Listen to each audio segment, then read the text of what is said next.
welcome to a new Harry's Farm video, and we've just gone into the first wheat field of 2021, which I'm very excited about. 9:30 at night, we just had to polish off that horrible oilseed rape crop which we've just done, and it's funny being a farmer, the first crop of wheat is the one you really want to know how it's getting on, how much it's going to yield and that sort of thing. This field has looked an absolute picture since the start, so this is the one I want to know the answer for.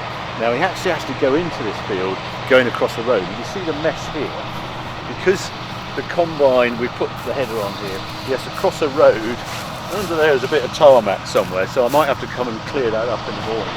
But he's just doing his first lap round the field, and on the combine itself we have a yield map and all that sort of thing. I don't know what it's saying at the moment, and I can't wait, because this particular field has just looked a picture since we put it in the ground.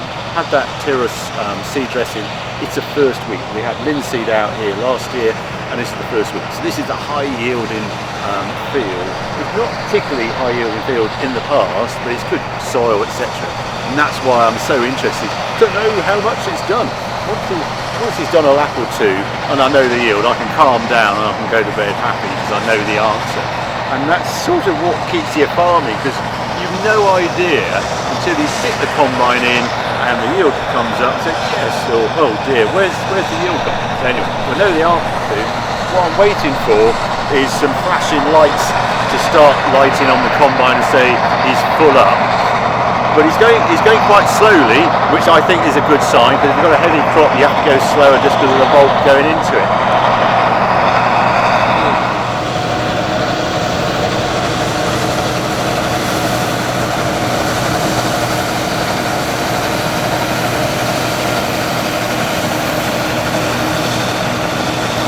I'm just running alongside and he's only just done, well, just been round the once and the flashy lights are going, which mean it needs emptying. So I'm very pleased about that. That does mean it is yielding well. Little things that are very pleasing, but it did look absolutely terrific crop. This is Skyfall again, first wheat, but I can't wait to have a look at it. I'll stop there because we're off low. I'd imagine the move going down there. So different when you've been combining oilseed rape that's been struggling to do like half a tonne an acre, and suddenly you get into a 3.5-ish tonne crop of wheat. It's all a bit of a shock to the system. Suddenly I'm racing around trying to keep up with grain trailers and things, and the shed fills up very quickly. It's going to do it again. The nice thing is there's no straw to mess up. It's all some straw. Oh, he's going, so it's slow. It's so slow. Oh, I like it slow. Looks dry as well. What's he doing? Oh, he's blocked. What's he done?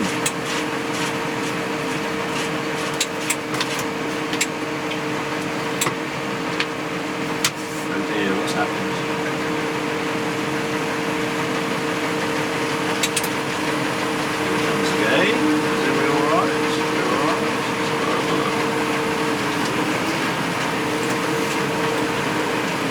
Much of it.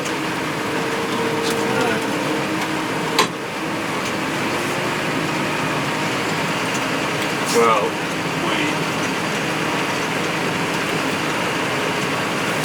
closer. It's not a very big field this, so we're just about to come to an end of the road.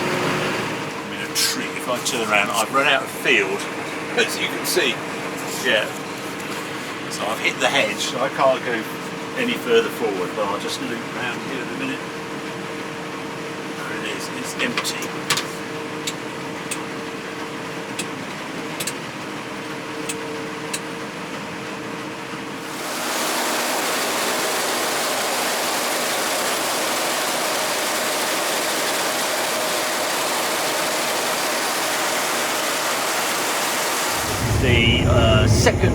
The third lap round the field, and it's all good news really. It's a really consistent crop. You can sort of see it there, how good it is. And up here the yield is, well, it's flashing over 10 tonnes every now and then, which is terrific.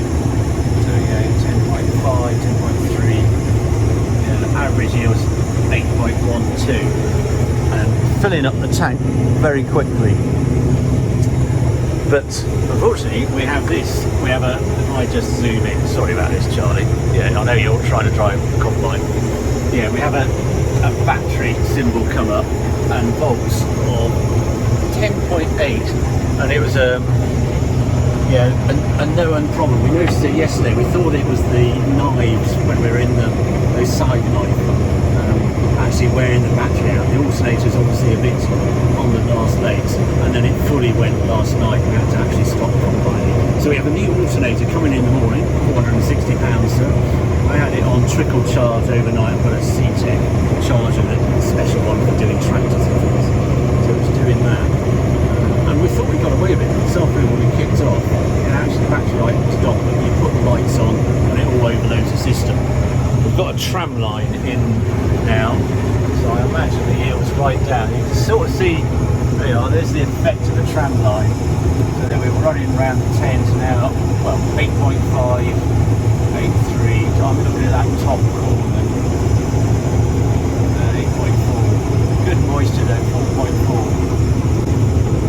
So all good really, and we'll have a proper go tomorrow, but I'm happy now. I actually know the yield of the field and it's good news. Let's hope all the week goes like this. Well, the last time you were with us, we're on that combine. That was Wednesday last week. Today is Wednesday. So a whole week has gone by, and I'm sorry to report my wishful thinking and hopeful that we'll all get cracking on with a wheat harvest from then on didn't turn out exactly like that. The next morning it was wet. The forecast was dry, but it was wet in the morning, and they came out and changed the alternator on the combine. That was that fault, you know, that red light on the fault. Did that, but then it rained again at lunchtime and we didn't get going. That was the Thursday. Friday, surprise little shower in the morning again. I did a piece for Farming Today on the BBC, which is quite bizarre how they interview you. It went out this morning. I'll put a link below in the description if you want to listen to it, because they get you to record it on 2 iPhones. So basically you're talking to the person interviewing you with this phone, and then with this phone you're listening, you're doing a voice memo that you then send to the BBC. So you're walking around the field with 2 iPhones, which is all very bizarre. We've tried odd evenings, but we've actually had rain every day until today for the past week, and it's been so frustrating. We haven't had temperature in, you know, it's 19 degrees, it's been cloudy. Today is easily the best day, and my hope of finishing the harvest by the weekend obviously didn't happen. And since I think they did the video, we finished after that field, but it's only 10 acres, and then we've done 2 or 3 laps around this one, and that's it. My grain store is empty. I actually loaded a load of wheat last night, and that's basically emptied the store. We had about 40 tonnes. That's all we've done. We've got about 600 tonnes to bring in, between 500 and 600 tonnes at the yields we're talking about at the moment. This is late. We had finished harvest, I think almost 10 days ago last year, but by this time, I think it's 19th of August. And that 500-600 tonnes at today's values means I've got, if you look at the wheat here, sort of 140, 150 acres of this sitting out still under the weather. That's about 110, 120,000 pounds worth of crop at risk. Now that first stuff with combine, I had it tested to see the quality of the wheat, whether it was a bread making wheat or a feed wheat. And unfortunately, the Hagberg, as we term it, was relatively low. It was 210, the reading for Hagberg. And what Hagberg is a measure of the sort of gluten quality of the wheat. The seed in the plant there is obviously, it's a seed, it wants to grow, and if you wet it, like putting seed on blotting paper, it says, oh, it's time to grow. And when it puts a shoot out, the Hagberg will drop, the gluten content will drop, because all it's interested in is supplying that seed with energy to grow. The downside is, if you haven't got gluten, it's not bread making wheat. And the score on this was 210 Hagberg. They look for 250, and most wheats are 300 plus. But this constant rain, unfortunately, has now affected the crop. So this is no longer bread making wheat. So I'm treating it as feed wheat, which is a bit of a shame. You get a premium for milling, but the plus side is you can combine it at higher moisture. And the load I did last night went off to a chicken farm. So the chicken farm really isn't that bothered if it's 15 or 16%. They sort of like 16% wheat, because it means they can charge you for supplying slightly damp grain, but you don't get a weight loss or anything. So my aim is to combine this below 16%. And in the past week, we have not managed it. We've done odd lows if we think it's marginal, but we've got 16.5, 17% wheat in the shed. I've just done a sample, and I'm quite interested to see what it is, because I say today is much brighter and sunnier than it's been all week. So I'm hopeful we might be getting close, and we might be able to combine a little later.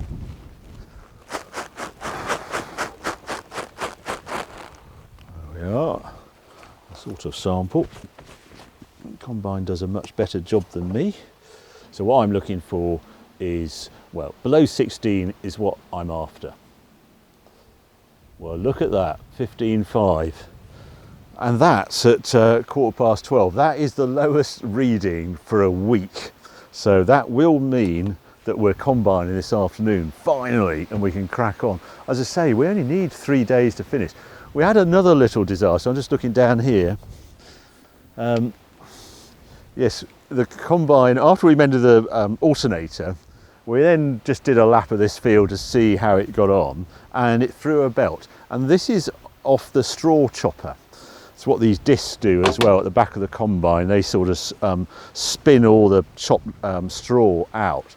But I've had a few of you ask, why do we chop the straw? Because we were baling it, the barley straw. So why do we chop it? Well, the idea of chopping the straw up is so I can then incorporate this into the soil. I mean, this will all be broken down. As I say, the worms and microbes in the soil will break that down, and it's all about gaining organic matter by incorporating the straw, letting it break down the soil, and so you're not really taking as much out of the soil from harvest. The only bit you're removing is the grain. That's the plan anyway. I'll show you where those belts go. But the belt that actually broke was this one here, which is powering what we term the straw chopper. And if you want to have a look at the straw chopper, I'll just grab the camera, we'll have a look at the back of the combine. So I just take the camera and I'll poke it up the back of the combine, and you can sort of see where it goes. There it is. So that evil looking thing there absolutely macerates the straw as it comes out the back of the combine, off the sieves, and well, out of the drum actually. That's coming out the drum.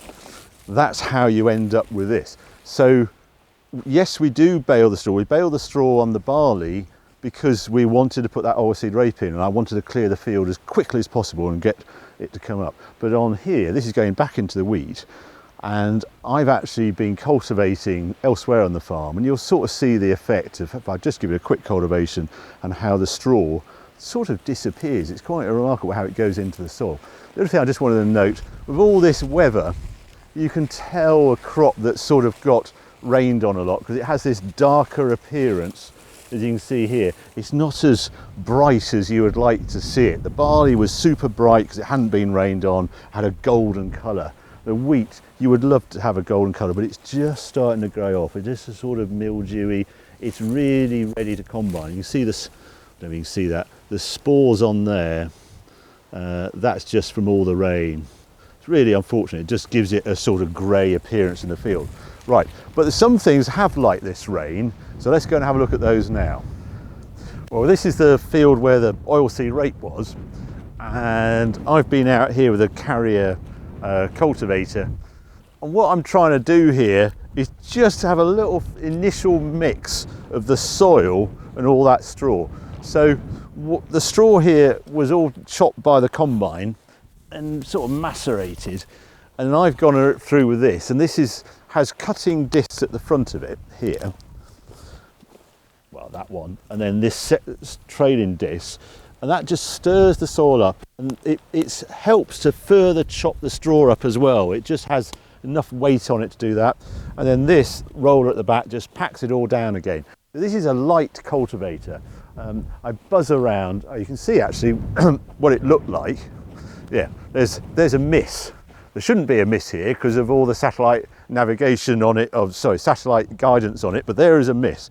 So that's what it looked like, and that's what the cultivator does there. So you can see the sort of mix it produces here compared to that. And that just helps soil get to it, the microbes get to it, and worms, etc., instead of leaving a mat on top. And with all this wet weather, suddenly I'm ahead, because this field will probably not be looked at again until October, when we actually plant the wheat in here, and this will be a first wheat. The only thing we might do is go in there with Roundup once things are growing up, just to clean the field before we drill the field. Right, it's quite windy today, so I'm going to get back in the Range Rover and take you over to have a look at what the oilseed rape has been doing. This is the harvest for 2022. Well, this is the oilseed rape that we drilled, I think 2 weeks ago now. And look at it, I can't believe the size of this oilseed rape. Normally, you're lucky to get past cotyledon stage. Those are cotyledon, those leaves, and these are called true leaf. So we're now just almost getting this second true leaf come through. I mean, by the 19th of August, I've never seen that before. Normally, we're thinking of drilling this 20th to the 28th of August. This year, because of this carry stem flea beetle and the fact that we can't control it with the seed dressing due to that ban, we planted it ridiculously early for us, and this is the result. So it's quite thick here. I think it's just where the line's coming down there, when you're drilling the headland, the sort of interlink when you're doing the field bit and the headland bit. So this is why it's quite thick here, but very healthy. Although I did notice just on the headland a couple of days ago, the flea beetle were coming in, and they leave a very distinctive mark on the oilseed rape. And what we're trying to do, what the damage is done when they lay eggs in the plant, and it's when those eggs then turn into larvae and eat the plant from the inside out. That's what we're trying to prevent. And this, you see on they leave these holes on the cotyledon stage. That's the beetle coming in, and we're near the headland here. So I saw that 2 days ago, and last night we sprayed this field with an insecticide to control the flea beetle, and we did it at night. It was dusk, it was almost dark, because that's when the beetles come out the hedgerows and are going to eat the plant. And we'll just spray it once. Some people, I mean, I can see more damage there. That's quite a good bit. You can see all the damage there. It's just distinctive. Now, if we planted this later, this is enough damage to really knock the plant. But because it's more established, and we've actually got true leaf coming, I'm not so worried. That could be even a bit of slug damage there, I'm not sure. But that's what we're just going to do, the one spray. Some years, some people go in with 6 or 7 insecticides, and it just doesn't seem right, you know, that they've banned the seed dressing because they're worried there's a potential connection with bees, and whether there's still enough of the insecticide in the plant when we're in pollinating. Very dubious link, lots of debates, not going to enter into it. But by banning it, the result is we use more insecticides, which are general insecticides, and kill every insect that they touch.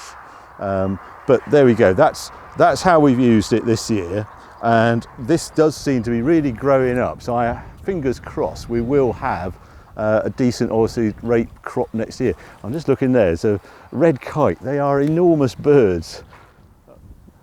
Maybe you can see him get him go up. But yeah, we're inundated. They used to be such a rare sight, and as we all know, if you live anywhere near the A40, very common sight these days. So there you go, that's the oilseed rape, which is absolutely loving this damp weather, and that's why it's growing up so much. and we've really got a very good crop here. You can also see all the green, the other green you can see here is what we term the barley volunteers. So that's the barley that was shed and came out the back of the combine, and that's very easy to control. But we'll wait until the rape is a bit more established before taking those out and make sure we've got all the volunteers there. So there you go, lots going on as ever on the farm. It's coming up to 1 o'clock. I'm going to get everything organised so we can finally go combining after 1 week of going weather. But hopefully by the next report we should be well into the wheat harvest. So I'll see you then.